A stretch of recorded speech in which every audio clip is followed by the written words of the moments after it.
Oke, Assalamualaikum warahmatullahi wabarakatuh. Seluruh semua, kita kembali lagi di channel Politik Semenjana. Oke, ini hari Ahad ya, atau hari Minggu sore. Kita mau nengokin saudara yang dirawat di rumah sakit ya, di Bil. Kita di perjalanan, kita ngobrol-ngobrol ya situasi terkini ya, terutama di dunia. Disclaimer alam gaib kata si kecil, alam gaib. Disclaimer dulu ya, saya bukan ahli politik, saya hanya bukan ahli geopolitik maksudnya ya, tapi saya hanya penikmat dan hanya orang yang peduli aja, peduli dengan apa yang disebut dengan united, persatuan, terutama persatuan negara-negara yang di branding ya, atau bernama negara Islam. Yang sebelumnya mari kita bahas, ternyata 5 hari yang lalu situasi dunia ini makin nggak menentu ya. Iran yang awalnya diprediksi akan kalah dengan mudah ya, setelah wafatnya Sayyid Ali Khamenei atau Supreme Leader, pemimpin tertinggi Iran. Tadinya semua bereuforia, terutama Barat, bahwa perang antara Amerika Israel ya, atau Amerika yang mensupport Israel itu akan menang mudah ya, melawan Iran. Tetapi ternyata setelah itu pergantian kekuasaan, yang lucunya lagi yang ditawarkan adalah Reza Pahlavi yang ya sudah masanya sudah hilang ya, masa-masa kekaisaran dari Iran itu sudah hilang, tetapi ditawarkan kembali dan koalisi. Ternyata mereka mampu melakukan suksesi atau pergantian kekuasaan itu dengan smooth ya. Terbukti dari Sayyid Mujtaba Khamenei atau putra dari Ali Khamenei itu menjadi Supreme Leader, menggantikan ayahnya. Ternyata tidak terjadi sesuatu yang diinginkan oleh Barat, atau mungkin kita juga tidak menduga itu. Ternyata Iran ya mampu keluar dari krisis itu ya. Dan membicarakan tentang Iran tentu saja tidak bisa dilepaskan dari race ya, atau perlombaan pengaruh di kawasan untuk menancapkan supremasinya di kawasan Teluk Timur Tengah, yang tentu saja simbolisasi dari Supreme itu bagaimana mereka, negara-negara itu membebaskan diri atau membebaskan Palestina dari cengkraman Israel. Tapi tentu saja apa yang dilakukan Iran beberapa tahun ini, terutama di 47 tahun ini setelah revolusi Islam Iran 1979 yang dimotori atau digawangi oleh Ayatullah Ruhollah Khomeini, ini juga mendapatkan sikap skeptis dari negara-negara atau bangsa-bangsa Islam. Nah, inilah yang disayangkan. Kenapa muncul sikap skeptis dari bangsa Islam? Tentu saja tidak lain adalah karena ideologi yang diusung oleh negara Republik Islam Iran, yaitu mereka menancapkan diri mereka atau mentasbihkan diri mereka sebagai Republik Islam di bawah madhab Syiah. Lalu bagaimana sesungguhnya kita harusnya bersikap seperti apa? Maka mari kita bahas.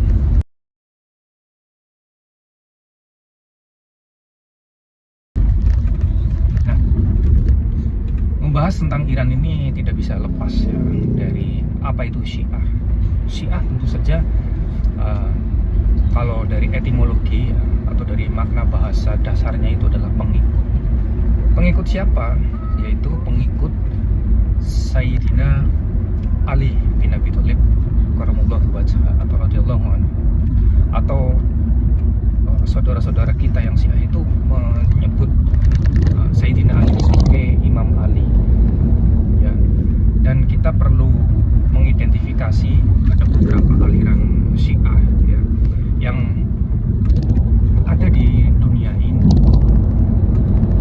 ya. Ada Imam 12 ya, lalu ada Syiah yang disebut dengan Rafidhah, lalu ada lagi Syiah Zaidiyah. Nah, ada yang paling disorot oleh dunia Islam, terutama oleh kalangan Sunni, yaitu Syiah 12 imam ya. Ada di sana ada Imam Ali, lalu kemudian ada putranya Hasan bin Ali, lalu ada Husain bin Ali, dan sampai dengan yang disebut dengan Imam Mahdi yang katanya ghaib ya, yang nanti beliau akan turun ya, yang akan turun ketika akhir zaman. Dan ada perbedaan makna atau perbedaan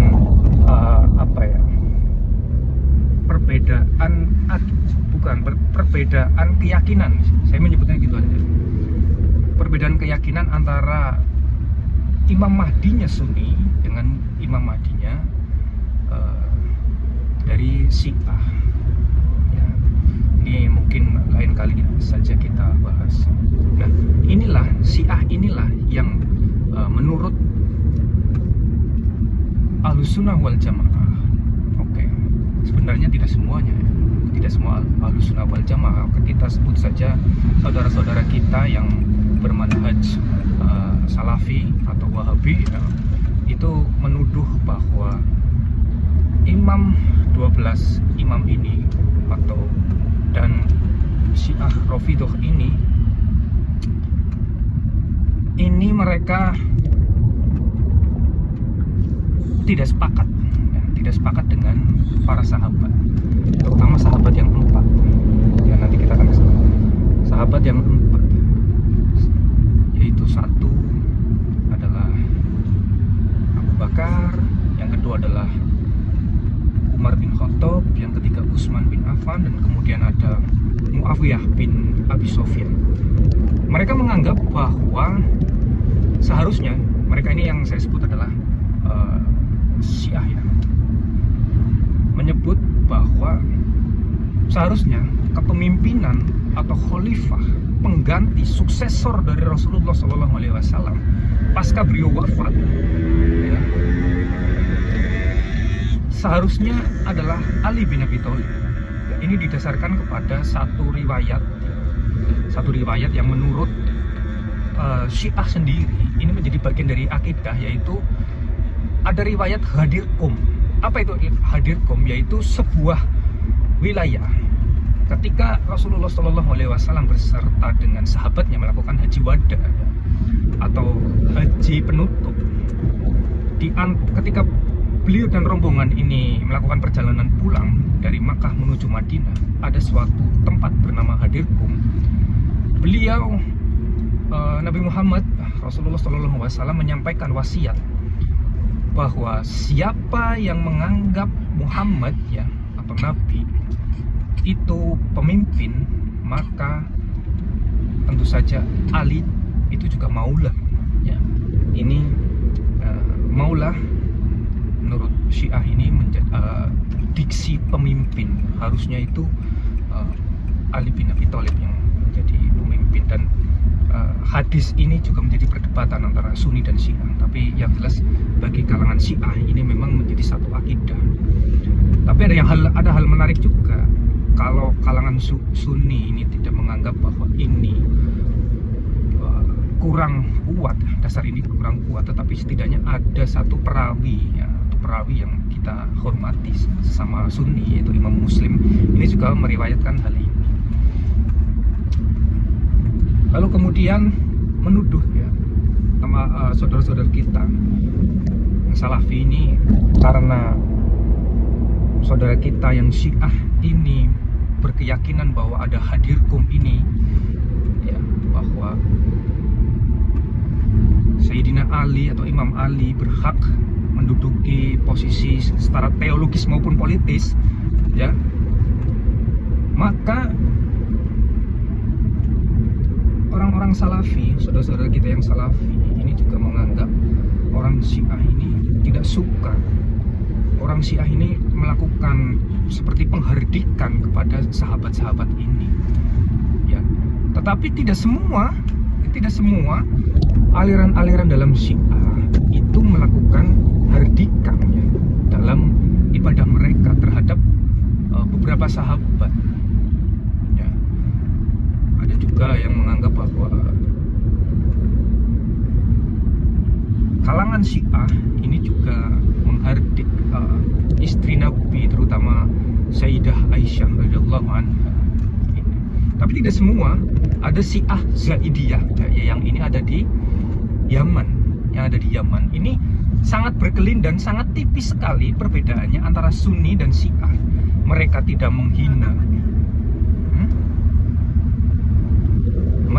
menghina para sahabat, para istri Nabi. Ini seperti ini. Dan Syiah Zaidiyah ini yang menjadi motor ya, gerakan Houthi yang ada di Yaman, yang menantang hegemoni Barat.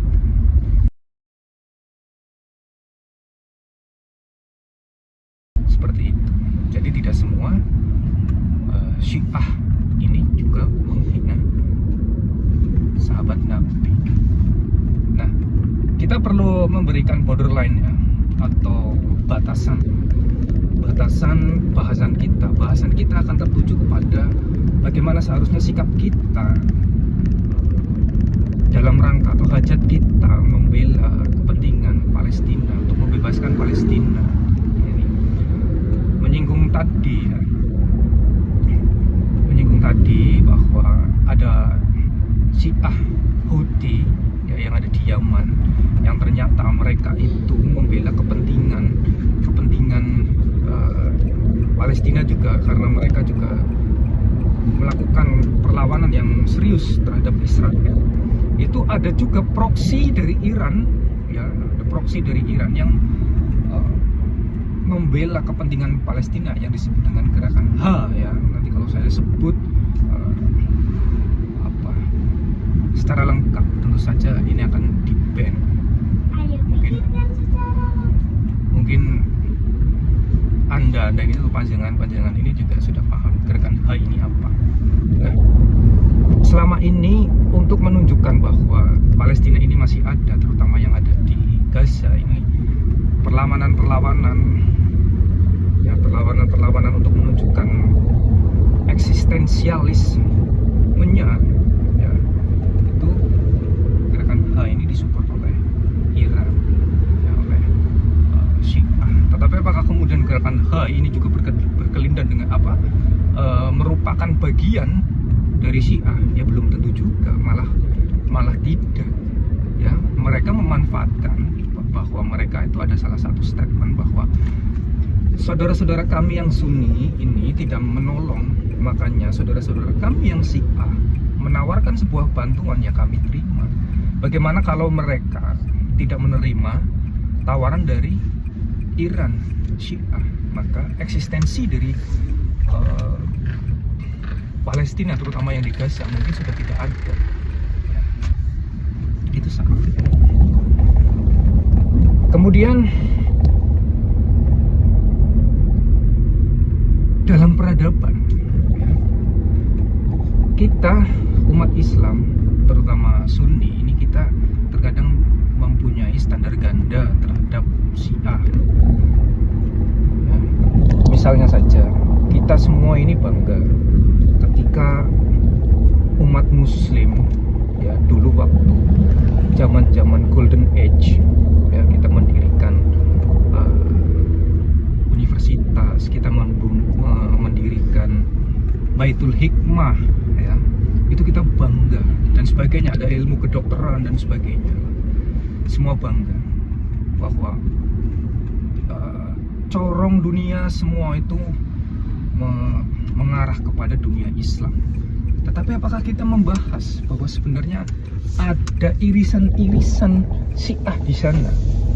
Misalnya saja kampus Al-Azhar yang ada di Mesir sekarang, ya, itu adalah salah satu kampus tertua di dunia yang menelurkan berbagai macam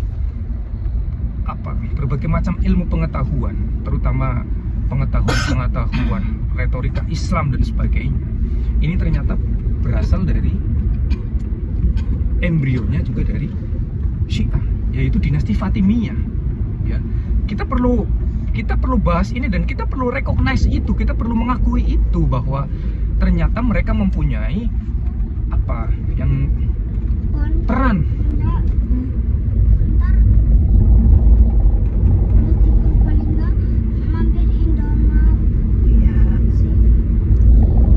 Mempunyai peran pada peradaban Muslim. Dan ada satu dokter Muslim yang diakui oleh Barat, yaitu ada Ibnu Sina, ya.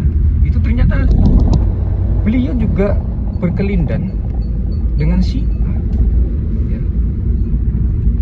Nah, ini perlu mendapatkan perhatian. Apakah kemudian mereka melakukan kekejaman terhadap orang-orang Sunni? Ya belum tentu juga, bahkan tidak, ya kan.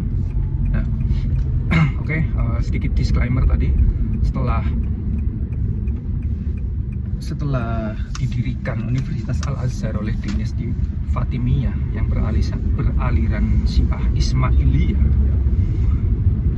ini dinasti Fatimiyah kemudian hilang, ya, digantikan oleh salah satu dinasti juga yang ada di Mesir yang ketika itu setelahnya itu membuka Palestina, yaitu oleh Salahuddin Al-Ayyubi atau Saladin, ya, terkenal dengan pertempuran Hattin melawan Richard the Lionheart.